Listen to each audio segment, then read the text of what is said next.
Hey there, it's Nathalie, and I'm in the studio today. If you're new here, welcome, and if you're coming back, good to see you again. Anyway, so I want to show you how I made, I already did a video about my chunky junky junk journals, and they were made out of the little wood panels from Dollar Tree. I didn't show you how to make, and I call it a Masterboard. It's not really a board. You could do it on a board, but I used some Painty paper towels from a workshop and some other tissue elements and some stamps that I made and some stencils. Anyway, let's go ahead and get started. I'm going to call this a Masterboard even though it's not a board. So to make my backgrounds for my little chunky junky junk journals, I'm going to use rice paper, and I got this from Amazon. It's 12 by 18 and it's 304 mummy or millimeter. I don't know, there's 50 sheets in the pad. And so it's a really nice size.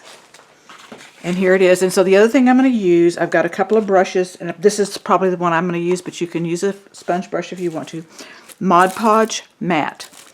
And so this is going to make it a little bit heavier than what matte medium would. Then I also have a couple of pieces of, this is a sticker like after my shipping labels. You see it's Avery.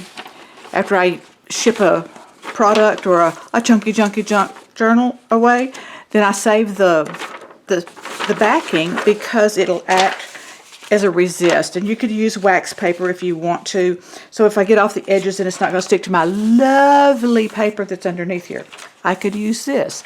Anyway, I call this a Masterboard, but it's not a board, but sometimes I do it on a board like a poster board or something like that. And I was at a demo recently, workshop recently.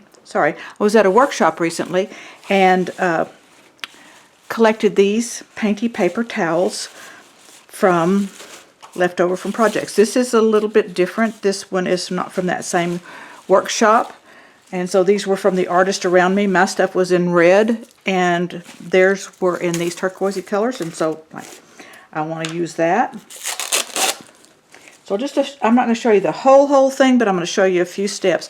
Now, a lot of times I like to tear my edges so that I don't have these cut edges, but you know what? I think this time I'm just going to go ahead and, I don't know, let's go ahead and tear, just because that's what I do. And then those edges kind of soften out when you put them on the paper, on the rice paper. Now you can use, you don't have to use rice paper. You could use mixed media paper. You can use, I just like it because it's a little bit lighter weight paper, and so then my background doesn't get quite so heavy, but it doesn't really matter. You could even use a piece of copy paper. That one's torn. I'll put this on the edge. It's already like a cut edge, so I'll just put it on the edge. I'll have to fool with that. All right, let me make sure my head's not in the way. Got a little bit of a shadow this morning. Nice sunshine coming through.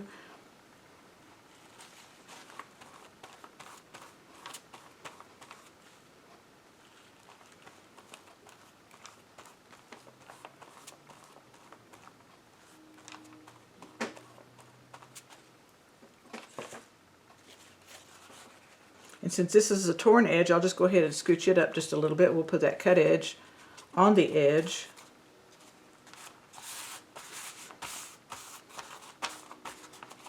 Make sure all of my edges are down.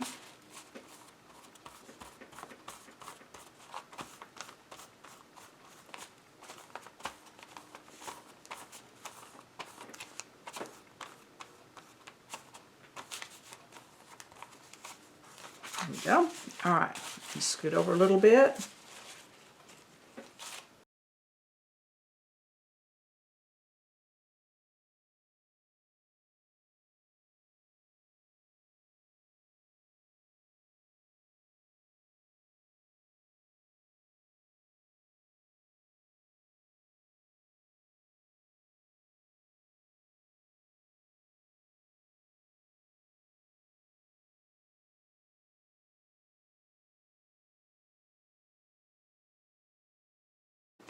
And the main thing I want to do right now is just make sure I have some of all of this, in case I have to fill in with another color. I want to make sure I have some of all of this all over the paper. So I'm going to kind of spread out just a little bit. There's this little piece.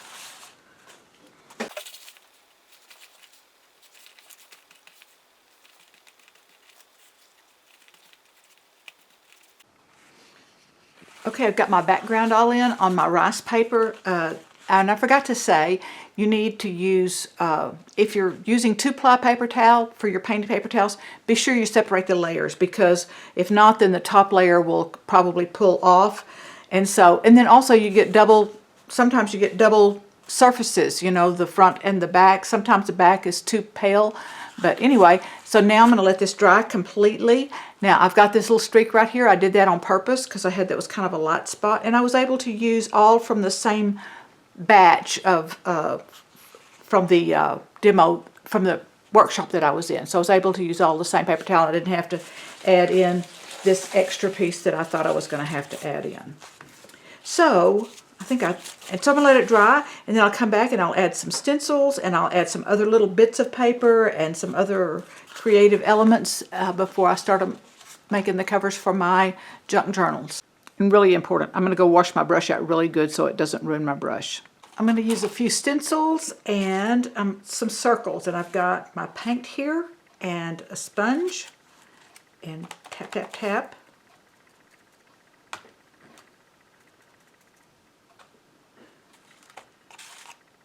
This has a lot of texture on it. That will be fine. I'm going to try to get these where they don't look like eyeballs someplace.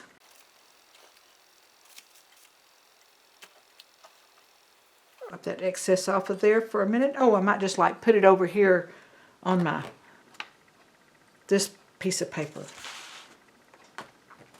Kind of clean it off a little bit.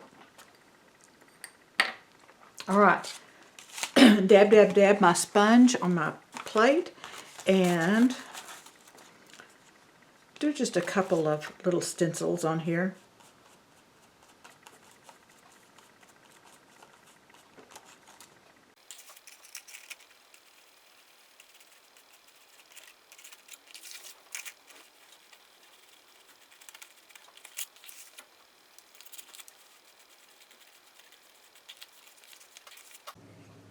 This is a stamp I made ages ago with, sorry that my tripod's wobbling, with sticky back foam that I just cut out, and I stuck it to a piece of foam core. And I'm just using regular acrylic paint on there. And because everything is so textury, it's a little on the rough side, but I think that's going to be just fine.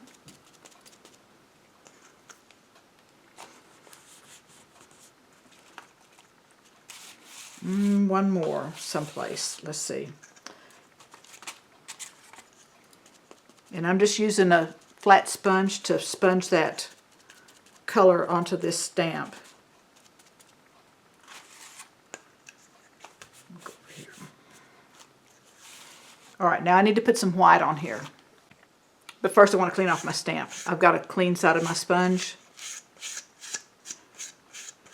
I don't want that paint drying on to the surface of my stamp.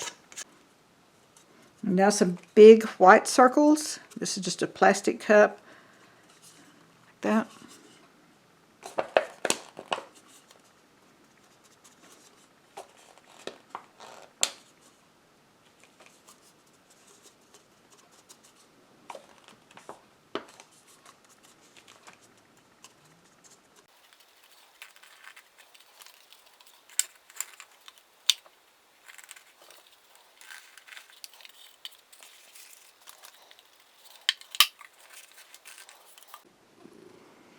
Well, I got carried away and did a few things off camera. I did not mean to do that. But I was at our Goodwill. We have a brand new Goodwill that just opened up here. And I found this really cool dotted tissue paper. So I tore a couple of pieces and put them on. And then I already had this orange. And since I've got a few little orange marks and stuff in here, I just cut some circles.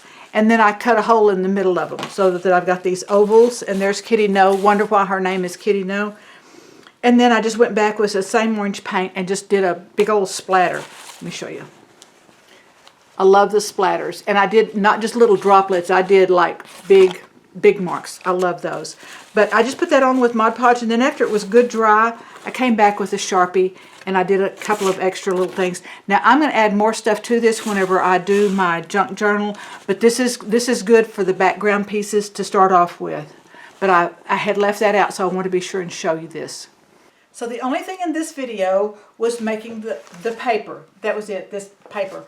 If you want to see how to make the chunky junky wood covered junk journals, just look up above here or here, and I'm going to put the link to the other videos, and I also have a course about that in my Etsy shop, and there's a code. I'll put that in the description box below so you can get a discount on the full course on that.